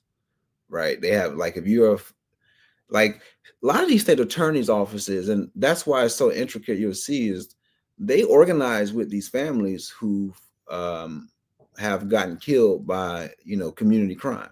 They have banquets, they have stuff for the families, right? If your family was killed by a cop, you're kind of different. You're not, you don't get the money, because obviously the money is discretionary. You get what I'm saying? Like, and so I think one of the families we worked with here, she actually, strong mother, Miss Cecilia, she actually went to that uh, um, breakfast or whatever they had with the families who've, um, because the demand then was that attorney refuses to charge the killer. She went there, showed up with the picture of her son on her shirt and put it in her face. So that does exist, like those funds. So a lot of times these families don't have that support, like they don't know what to do. They don't have the institutional knowledge. And like and that's so I'm also a union rep, my 9 to 5. So I also kind of folks have this obsession with lawyers. And no offense to lawyers, there are some good movement lawyers out there, but folks have this lawyers want your money, like if you like are, you have any injustice, who gonna take your case? Who gonna fight with you? An attorney will if an attorney thinks they're gonna get some money out of it. And no offense, there are attorneys who are doing some good work. I'm gonna preface that. That's a disclaimer in place in case any of y'all them watching your podcast. But yeah, they want your moolah. So, where does the support exist for these grieving families who also want some political direction because they know what happened unjustly? So our job is to learn from them and what they're demanding and what happened, and do our best to support them, and supporting them, while also, doing what we can to provide them the tools to keep fighting themselves, because it just isn't us, it's them. We're fighting alongside them. And as well, we do other events. We have, I go and speak in Jacksonville, but I know other cities, and, we have a annual, um, you know, we're always in the community tabling, going to community festivals, um, doing direct support. Right now we're having an initiative in which we have a campaign around the people's budget, fighting for less money going towards policing, simply going to our community. So we're having events in parks, like in our communities, bringing some food there and just talking to people about the budget, talking to people about policing in our communities, just really reaching people at that level, because you kind of have to, like, and also understanding that this is organizing is a cycle. You're going to do the same thing over and over and over and over again, but one day you'll see a what is a qualitative shift. Like kind of like in 2020. You're like, we're going to protest, here in Jacksonville. Let's say you have 50, 60, 100, yeah, 100. And then Breonna Taylor protests, everybody masked up. This is 250. Oh, all right, some people coming out. May 30th, we thought it was going to be 400 after George Floyd. It was 3,000. Next week, it was 10,000. So this was a qualitative shift, but part of organizing is putting in that work every day, knowing that the shift is going to occur, going to the gym every day, what I'm saying? But making sure you're doing the right workout, and making sure you're like, because if you're doing the wrong workout, you're going to hurt yourself. But that's all part of it. I think working with the families and really engaging in the community where they at, that's what we do. And that's what we always strive to do.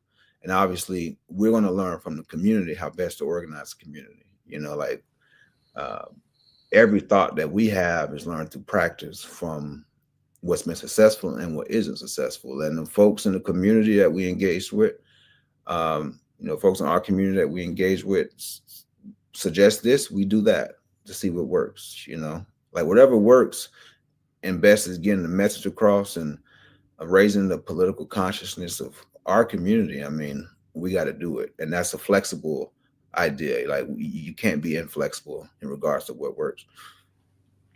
And this might be an unfair question, but can you maybe give a couple of things that worked Like, what are some things that you did that you were like, okay, that actually resulted in the thing that we wanted to have happen? Like, can you think of? I know it's a tough one off the top of your head. I know, but if you can think of anything. Well, I'll say, like, one of the families we was working with, and we haven't done it in the past year or so, with the mom and whatnot, based on their availability and stuff. But there was an individual here killed in Jacksonville named Vernell Bean Jr., who we worked with the mother for a number of years. It was a big struggle here. A lot of folks was hitting the streets every day around that. Obviously, like with much of the police shootings, the officer was ruled that he didn't do anything. And he's gone out to shoot and kill other people. He's still on the police force, and we're still fighting to get him fired. Officer Tyler Landryville of the Jacksonville Sheriff's Office, serial killer. But, with that family, we had every day, every month on his birthday, we had an event called Red Day for a few years, in which we literally flyered the community weeks before. We got a bouncy house, we got some food, we got paintings for the kids, stuff like that. Because we also believe that in order to get the people out, you got to make it accessible to them bringing their children. You get what I'm saying? Because if they don't feel like they can do that, then they're going to stay home and watch their kids. So doing stuff like that for them so that we can get the community out. And out of those events, we saw a lot of folks from the community coming out. And also doing similar events in other parts of the community, in which we've had what we call angelversaries, in which we remember on the day that the loved one was killed, we have events in the community with those families, flyer those communities beforehand, get those people outside of the houses, in their apartments and where they live at, learn the politics of what we're saying, but they're also getting a meal. They're also fellowshipping with other people in the community and, building.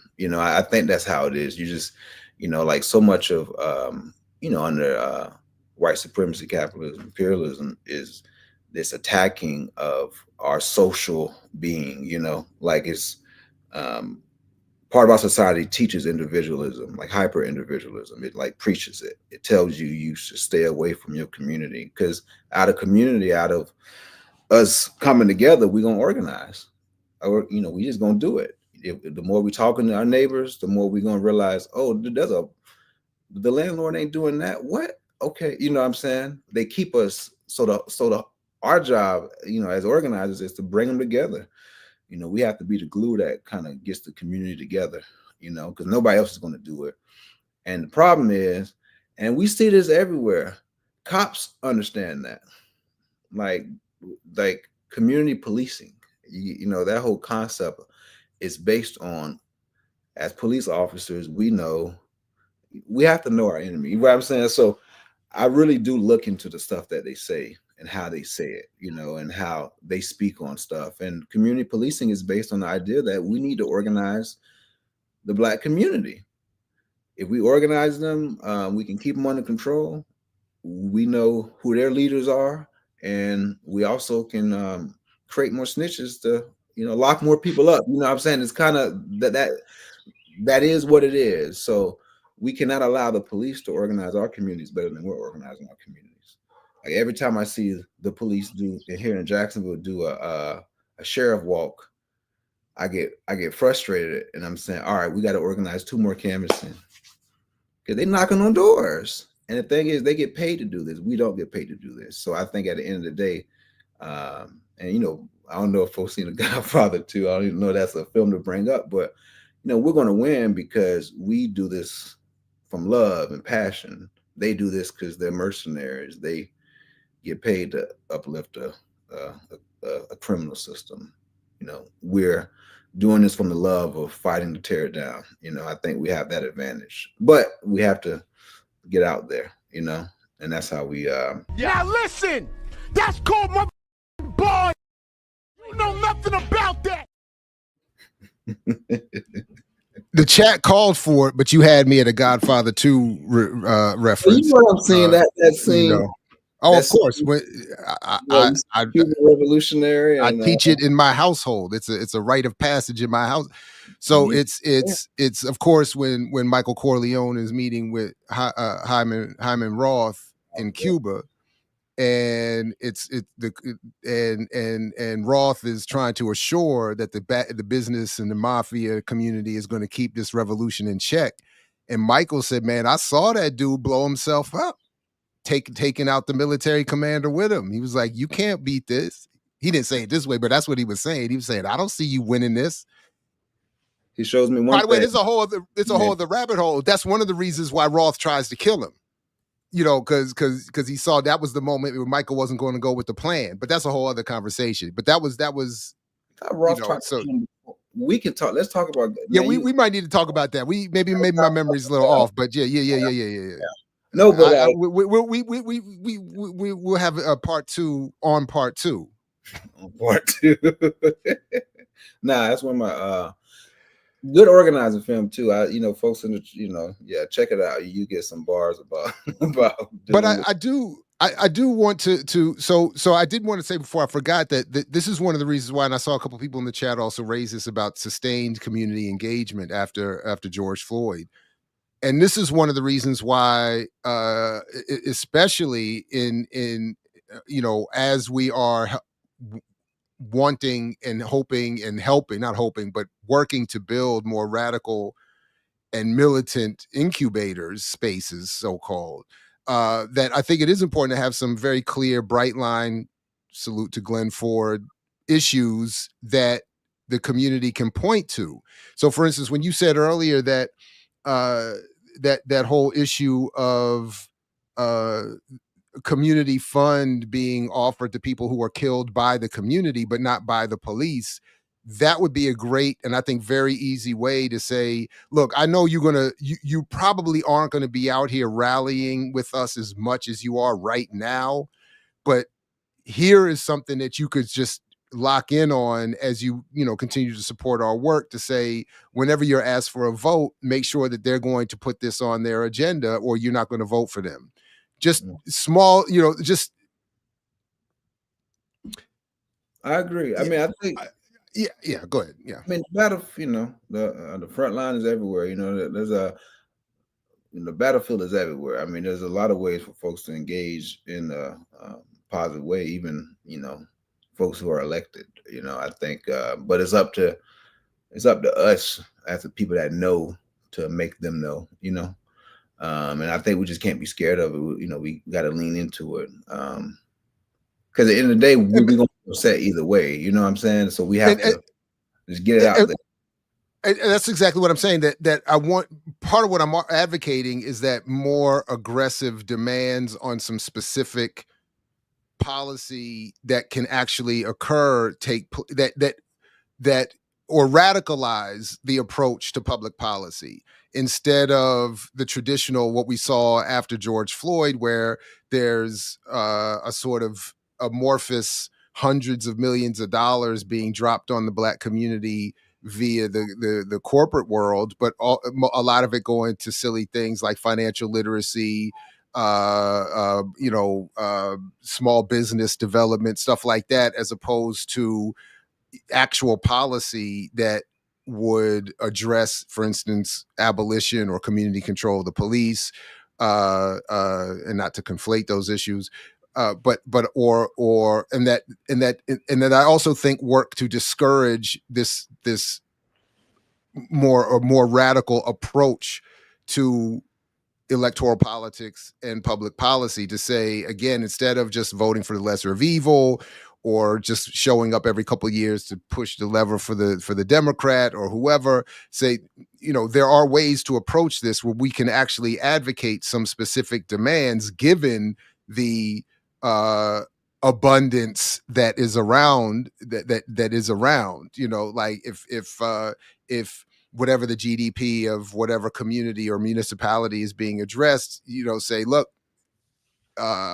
X percent of that needs to come back to the community in the form of free education, healthcare, housing, whatever. anyway, so instead of, to your point, letting others organize us better than we are by saying, no, we're going to fund this more or less silly effort that will not upset any existing power relations, that will not be a threat to the current extraction of wealth from every one of us, that ever and ever upwards. They can come in and define even how people will end up protesting and resisting, and say, look, as long as they just out there, anyway. So yeah, that's sort of where I was headed with that. No, I agree. I think, what we, I mean, 2020 was a worldwide rebellion, right? I mean, it was, millions of people at the streets in the United States. I think you saw the creation of pockets of local organization that popped up, and you saw local struggles, and you saw that. But like you did say, anytime you have any type of spontaneous, I think our viewpoint, and I know at least with, our executive director, Frank Chapman, he's talked about our conscious intervention in this spontaneous movement to move it forward in a greater political way, which we did as thing as a National Alliance in a lot of places. But I think overall, as a whole, when you don't have a political party or any party representing your class interests or the interests of oppressed people, that energy does get funneled back into a party, and it gets funneled back into, what does the petty bourgeois or the middle class want, like especially the black middle class, the black petty bourgeois, or the black, because their representatives are out there, the Congressional Black Caucus and whatnot. They're in the halls representing our interests, right? But are they representing the interests of the working class, like black people, or like the day-to-day? You get what I'm saying? Like, because I'm not against, like, for example, financial literacy is fine. I don't think if I had $10 and we had to choose between $10 going to healthcare or financial literacy, I'm going with the healthcare. You get what I'm saying? But well, when we have our Godfather 2 debate, we'll revisit that discussion. Yeah. And I would invite you. So just very quickly, real quick. I'm glad you mentioned him, and I'll use this to re-promote our channel here.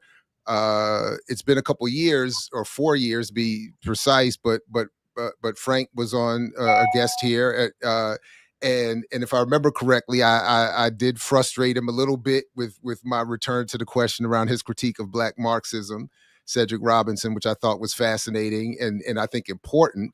But I think I was more interested that day in talking about that than he was. And to be fair, so good, shout out to him for sure. And then I would also just want to encourage folks, given what you just said there, to revisit the discussion we had not long ago around financial literacy and colonialism, or as colonialism, featured there still on the channel, because so yes, on the one hand, I probably agree with you on that. I know you do. In fact, I know you do. I know you do. Given what you've been saying all day today, I know you do. I just wanted to just take that moment to shamelessly plug the platform here. But I have go ahead. one last quick question before we have to wrap. Oh damn, yeah, I didn't even realize. I know. Look, listen, this is what happens when we don't have to race. So we get captivated. So would you mind talking a little bit, just because as you were talking about like the community control and the sheriff walks and these things that are happening. Can you talk just a little bit about propaganda in Jacksonville? Like, how much, like, what do you see, and how do you respond when community members say, but we need the police, or but what happens when there's a crime, or what I mean? Like, because these are the questions that I always get when I'm having these conversations. So I'm just curious, given what the intense focus is of of your group, of your organization, and the work that you're doing, because obviously you're in the community, right? Like, I'm just curious what kind of pushback you get, and if you have things in place to kind of deal with that when it comes up. Yeah, that's an excellent question. I think you do get that.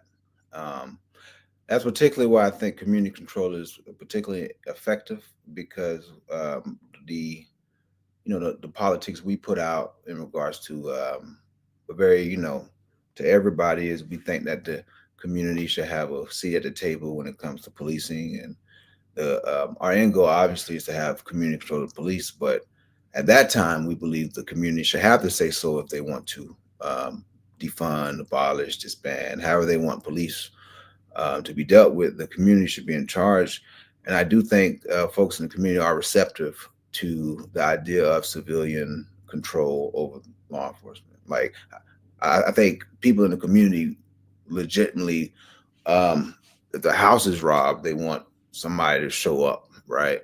The problem is they're not showing up. That's a problem.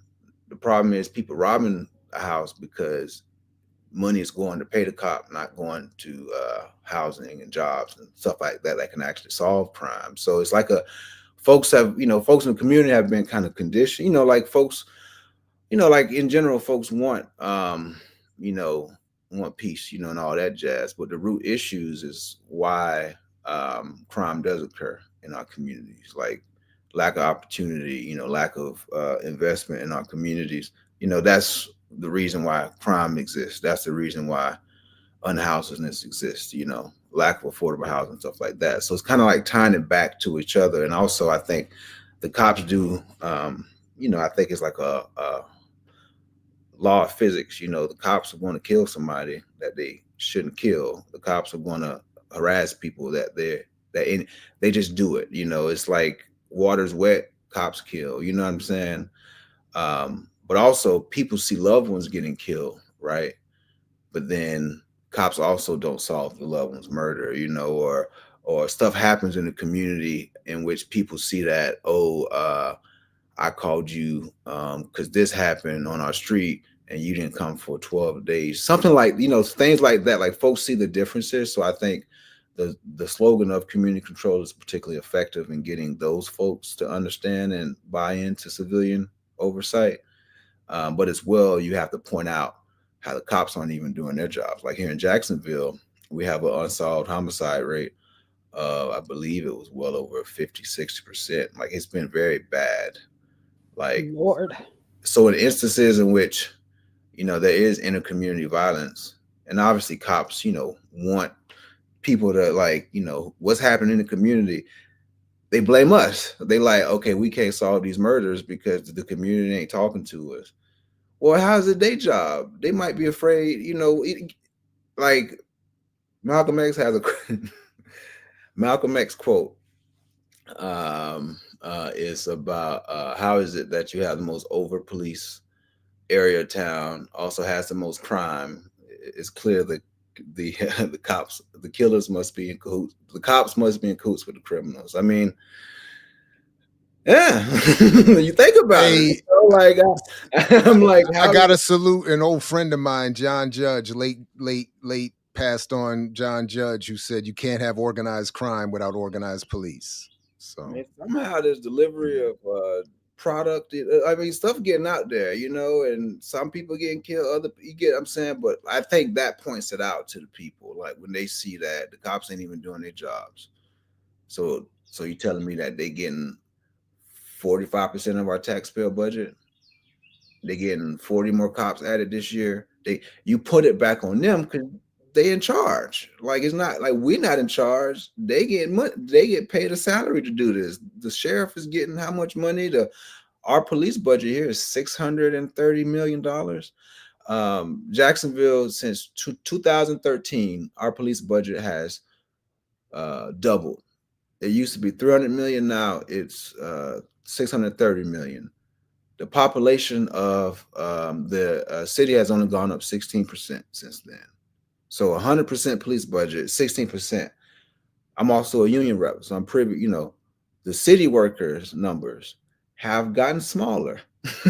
So how is it that, municipal services in your city have kind of gotten smaller since 2000, but the cops have shot up. You get what I'm saying? Like, and there's still crime, and there's still people getting robbed, and no one's coming for. You have to put that back on them, and you have to have a conversation. I mean, folks may feel emotional because obviously, if your loved one get killed by intercommunity violence, I mean, they're gonna be pissed. So we've had families, we've had a family here who've been very hesitant about any anti-law enforcement sentiment, but they want law enforcement to be held accountable, right? Or You know what happened a year ago? We had a company that comes over here to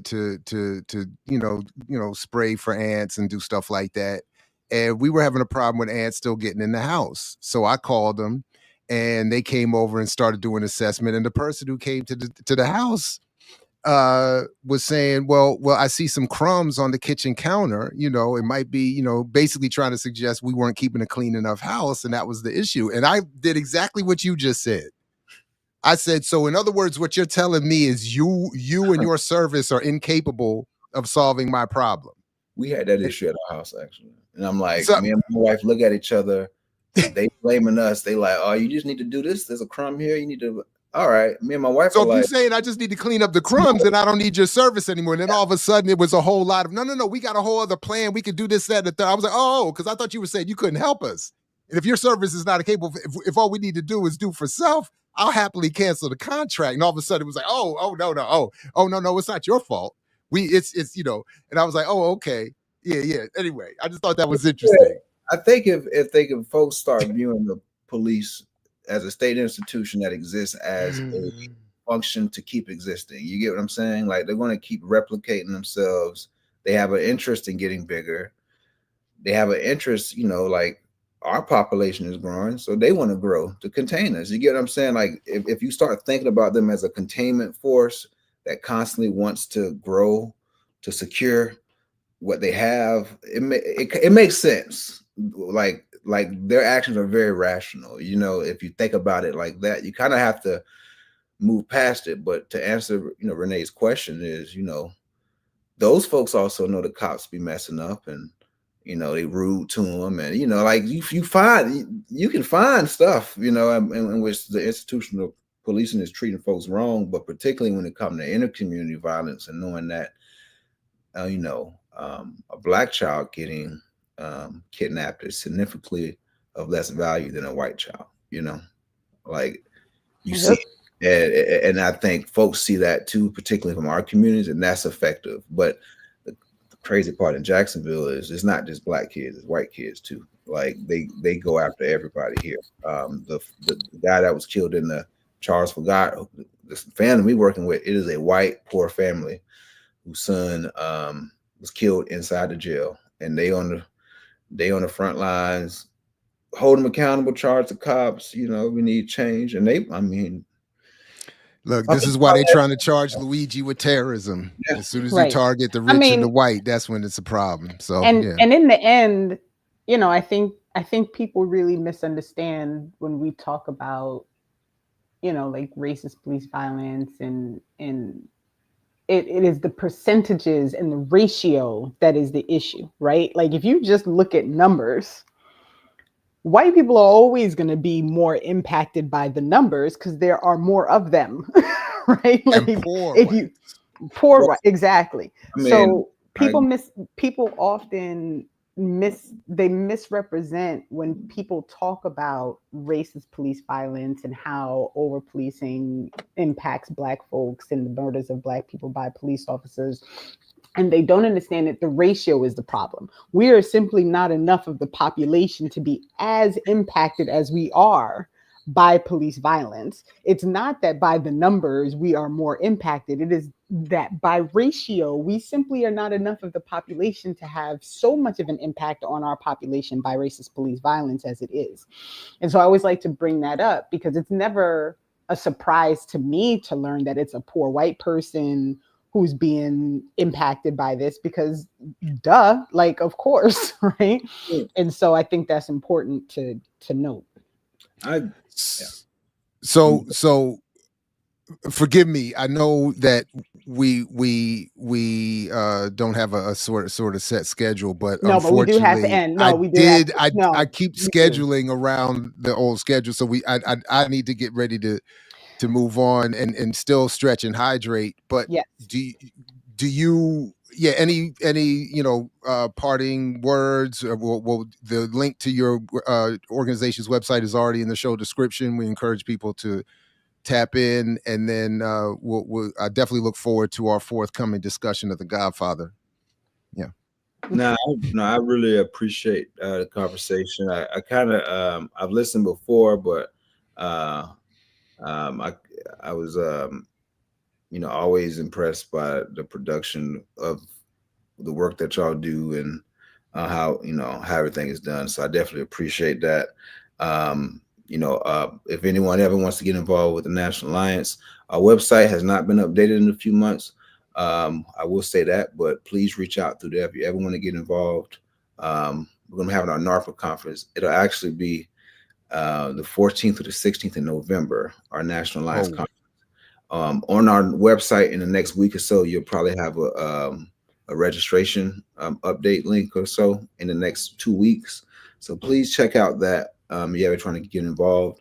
I love to be on, love having this conversation. Down to do it anytime. So thank y'all. Awesome. Thank you so much, Michael. I appreciate you coming on, and we'll definitely stay in touch. I haven't watched that movie in a long time, so I'm gonna have to rewatch before I participate in any. Yeah, me too. I got to get my memories fresh. It's always a good reason to watch parts 1 and 2 for sure.